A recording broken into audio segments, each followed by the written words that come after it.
The scent of roasted pheasant and honeyed wine once drifted through the corridors of every European court. Behind gilded doors, kings feasted while musicians played and courtiers smiled too widely. But in those same corridors, beneath the laughter and candlelight, another aroma lingered. Sharp, metallic, almost invisible. The smell of fear. In an age when wars were fought less often than dinners were served, poison became the quietest weapon in a kingdom's arsenal. Its battleground was not the field, but the table. One sip too deep, one bite too trusting, and a crown could change hands before the dessert arrived. To eat at court was to gamble with elegance. Servants tasted every dish before their masters, yet even that ritual comforted no one. Tasters died first. Monarchs only died later. Chronicles record entire dynasties undone by a single spoonful. Wine spiced with arsenic. Stew thickened with ground glass. Bread dusted with mercury for a sweeter sheen. These were not rumors. They were politics cooked to perfection. In the kitchens below Versailles, Hampton Court, and El Escorial, life and death simmered in copper pots. The same ladle that poured soup for a prince might stir his epitaph. Servants whispered prayers as they worked, tracing small crosses into the steam, afraid to breathe too close to the sauce. The poisoners were not always assassins. Sometimes they were lovers, apothecaries, or physicians. Men of learning who believed knowledge itself gave them permission to kill. Historians would later call it the Invisible War. No flags, no drums, only the slow erosion of trust between ruler and table. Every banquet became a siege, every toast a truce signed in trembling hands. When the candles burned low, courtiers watched their king lift the first cup and wondered whether dawn would find them loyal or merely alive. Tonight we return to those kitchens, places of heat, devotion, and betrayal. To the scullions who mixed, the tasters who trembled, and the monarchs who smiled while swallowing death. Because in royal courts, the first taste of power was often the last. By the late 16th century, the table had replaced the battlefield. Where armies failed, rumor succeeded. Every royal meal became a test of faith, not in God, but in the cook. Dishes were carried into the hall like offerings to an unpredictable god, and every servant's hand trembled under the weight of unseen judgment. Etiquette demanded the king eat first, yet few monarchs obeyed that rule anymore. Henry VIII once forced his taster to swallow the first spoonful while the court watched, his eyes never leaving the man's throat. Only when the servant failed to die did the king raise his own fork. The gesture was repeated across Europe, an unspoken dance between hunger and terror. Poison had many disguises. Arsenic was the favorite, white, tasteless, obedient. It could hide in sugar, cling to pastry, dissolve in wine. But there were subtler recipes: powdered emerald to tear the stomach, mercury chloride to erode the lungs, belladonna steeped in honey, sweet as betrayal itself. The court physicians called it alchemy. The victims called it supper. Suspicion infected faster than venom. Once a single courtier fell, trust collapsed like pastry in heat. Cups were swapped mid-toast, forks marked secretly to ensure no servant switched them. Even water was dangerous, for who could be certain whose hands had drawn it from the well? In France, Catherine de' Medici perfected the art of edible deceit. Her banquets dazzled with color, violet sauces, gilded marzipan, jeweled fruit, each plate a test for the timid. To refuse was to insult, to eat was to risk the crown's favor and one's own pulse. Across the channel, Elizabeth's cooks prayed over every jug, sealing them with wax and sigils to repel evil. Still, nobles carried their own spoons carved from bone, believing silver would blacken in the presence of arsenic. It rarely did. Even confession could not cleanse suspicion. Poisoners were rarely caught, for evidence dissolved with the body.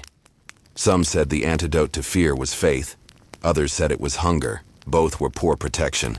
The banquet halls glittered, the choirs sang, but beneath the tablecloths the court gnawed its nails to the bone. By candlelight, each face seemed too calm, each smile rehearsed. Courtiers whispered blessings before every bite, unsure which saint guarded the stomach. It was no longer enough to dine with kings. You had to survive them. In the royal kitchens, the true masters were not chefs but alchemists disguised in aprons. They worked in silence while courtiers above debated theology and inheritance.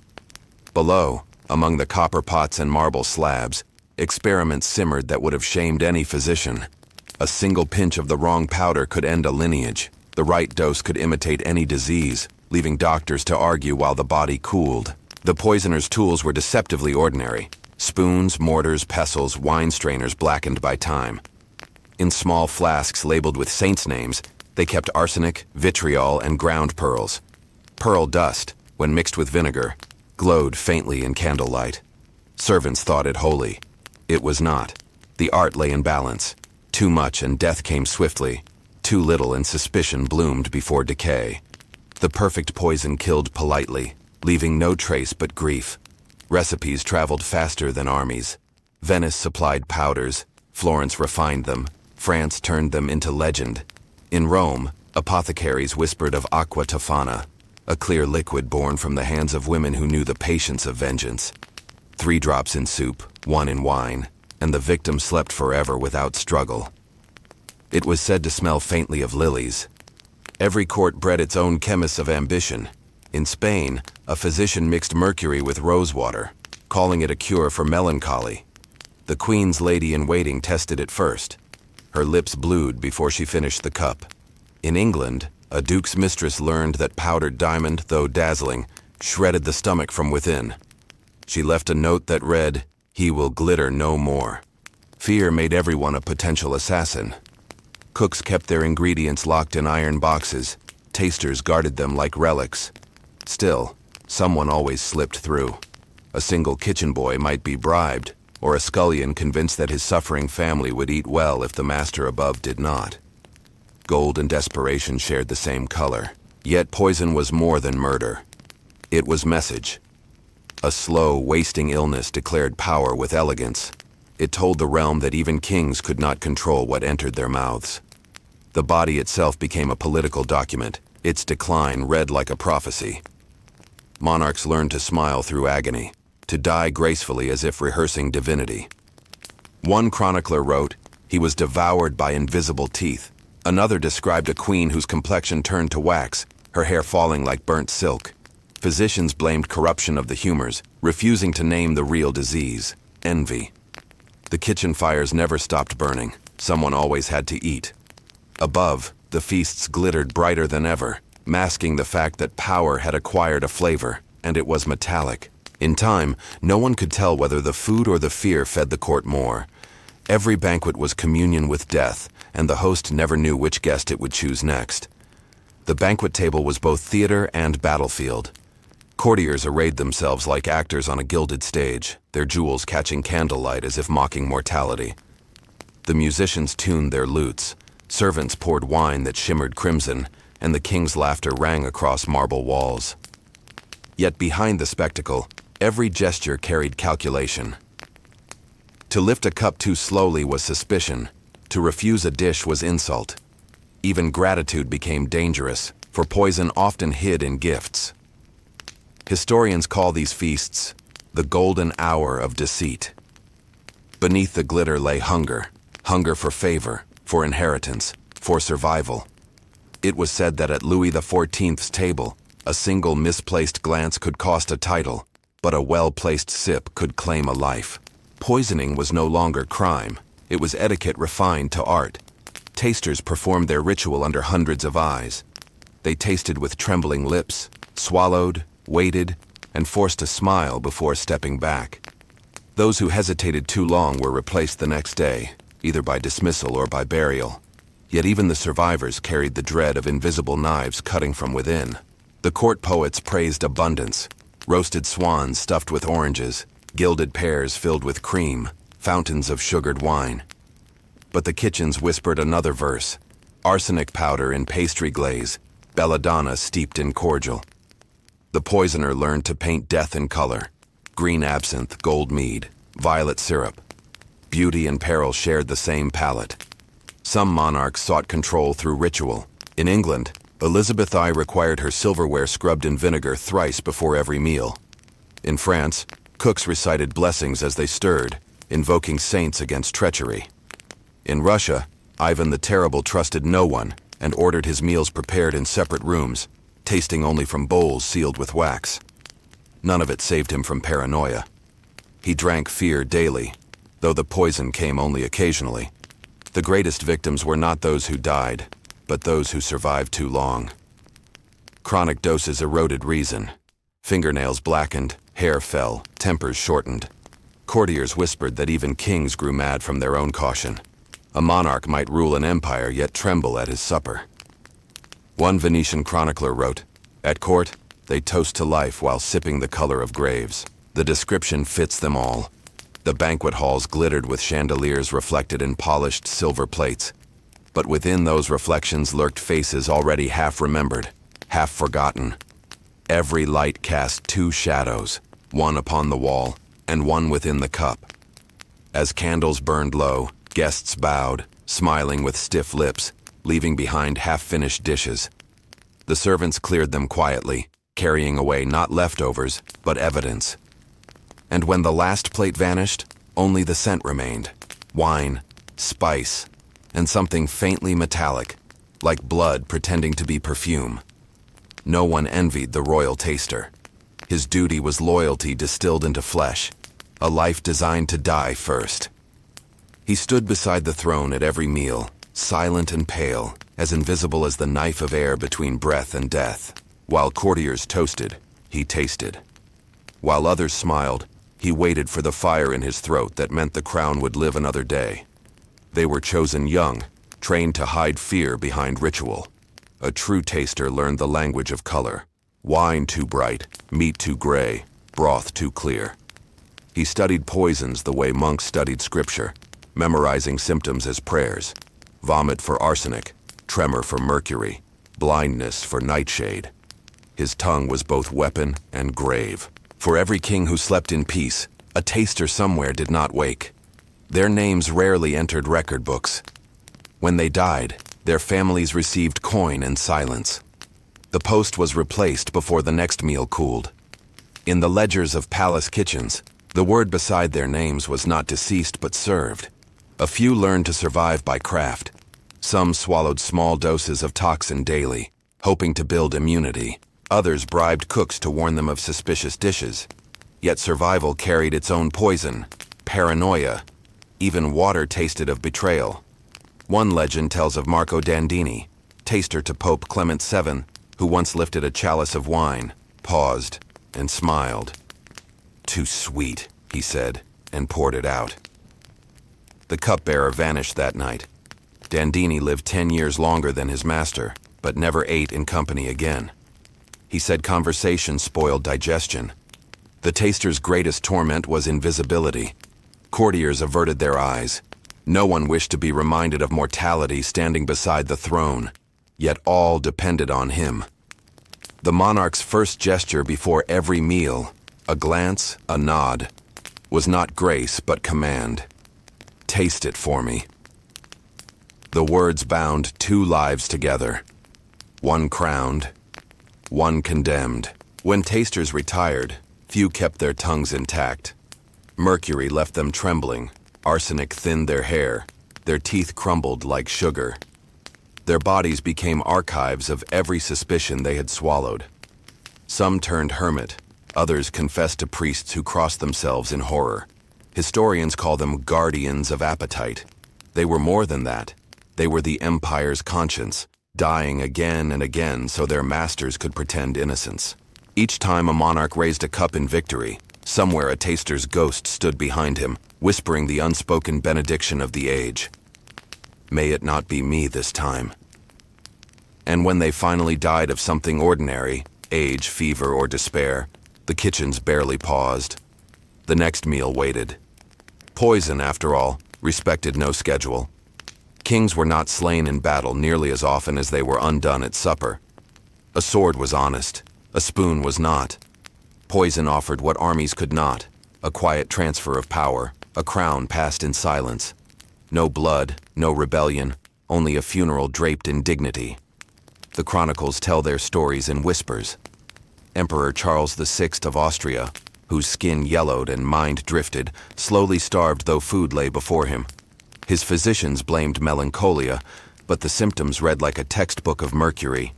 In France, Charles the Bad of Navarre drank a tonic for his gout.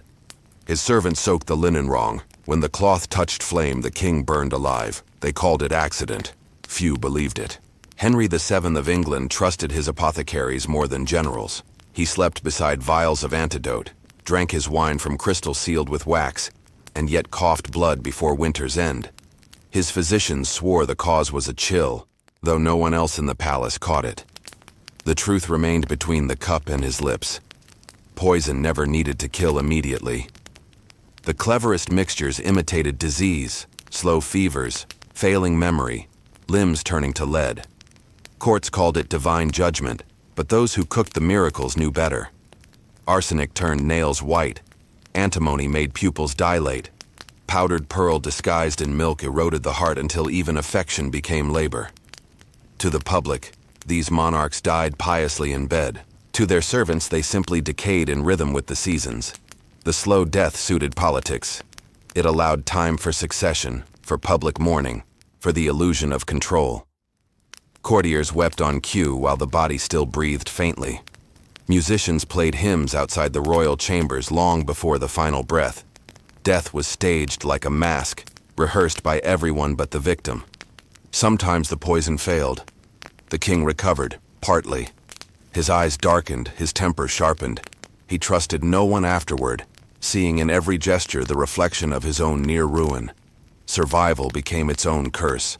Those monarchs ruled with paranoia, ordering executions for imagined crimes, staining their reigns with the same invisible toxin that once flowed through their veins. In the end, poison changed not just bodies but empires. It taught that loyalty was fragile, that affection could be lethal, and that the throne was nothing more than a table set too high. The royal kitchens kept working, fires fed by fear, steam rising like ghostly incense. The cooks learned to whistle hymns while stirring, pretending not to see the shadows moving just beyond the glow of the hearth. No historian can say exactly how many kings were murdered by taste, only that every empire eventually learned to fear its own appetite. Centuries have passed since the last royal taster bowed beside a gilded table, but the ghosts of those kitchens still linger. The palaces remain, their marble floors polished, their dining halls restored for tourists. Yet beneath the varnish, the air remembers. Copper pans once scrubbed of grease still glint faintly, as if recalling the reflection of faces that never left the room. Somewhere between the aroma of roasted meat and the silence of history lies the taste of fear, the flavor that fed empires. Poison was never just substance, it was language. It spoke in whispers, in hesitation, in the trembling of a hand offering a goblet. It taught kings to doubt loyalty and subjects to weaponize affection. Each meal became a contract between predator and prey, and often neither knew which role they played. The elegance of the table masked a truth that every ruler learned too late. The closer the crown, the sharper the cup. Today, those poisons rest in museums. Arsenic sealed in glass, belladonna preserved in amber liquid, their colors still deceitfully beautiful. Visitors gaze and shudder, imagining how such small things could unmake such mighty lives. But they forget. The true poison was never the powder, it was trust. Even in modern corridors of power, the ritual continues. Deals are signed over dinners, alliances toasted with wine, promises sweetened by tone rather than sugar. The ingredients have changed, but the recipe endures. Ambition, envy, silence, opportunity, blended in precise measure until truth dissolves on the tongue. We no longer bury kings for it. We merely watch them fade on screens, their downfall digested in real time. Archaeologists excavating palaces sometimes uncover bowls etched with strange marks, crosses, initials, prayers. They were charms, desperate attempts to sanctify the act of feeding those who might never be full. To touch such relics is to feel the pulse of an era that believed luxury could outwit mortality. It never did. Death simply learned better manners. If you ever visit a royal kitchen, listen closely when the guides fall silent. You might hear it. The faint hiss of boiling water, the scrape of a ladle against copper, the echo of a breath drawn before tasting. Those sounds outlasted the kings themselves, the Last Supper replayed forever in the walls.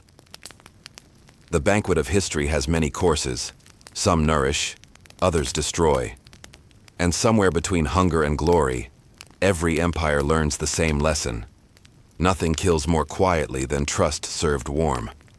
If this story followed you into the dark tonight, let it stay. Leave a thought for the hands that cooked, the tongues that trembled, and the hearts that learned too late what power truly tastes like. Subscribe and step deeper into the labyrinth of forgotten truths, because some truths deserve to be remembered, no matter how much they hurt.